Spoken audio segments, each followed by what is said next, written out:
Hari tu aku dah review yang ni, treadmill. Yang ni aku nak review satu lagi. Yang ni adalah design yang lain. Lepas ni dah tak ada alasan untuk kita burn kalori dekat dalam rumah pun boleh. Nampak packaging cantik, tak ada sebarang damage.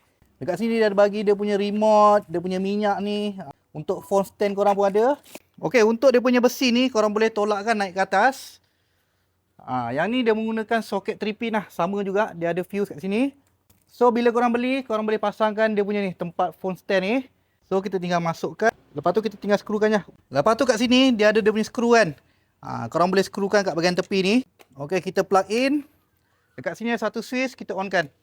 Macam ni dia dah keluarkan dia punya indikator LED tu. Dekat remote ni dia ada plus minus mode dengan on off lah. Kita tekan on. Nampak Dia nombor 3, 2, 1. Lepas tu dia mula bergerak lah. So yang ni adalah speed yang pertama. Speed 1 guys. Bila korang tekan plus, dia akan increase dia punya speed ni.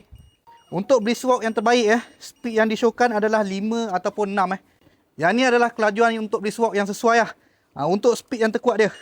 Okey, yang ni adalah speed yang terkuat dia 10 km per jam. Kalau macam ni kan, korang berlari dalam setengah jam, sejam pun confirm memang satu badan dah perlu lah. Bila kita nak slowkan, kita just tekan minus. Ataupun korang boleh tekan button off. Okey, nampak speed dia mula berkurang. Nampak so kepada korang yang mencari treadmill untuk nak letak dalam rumah kan, hujan ke apa, kita boleh berlari dalam rumah guys. Tekan link kat bawah.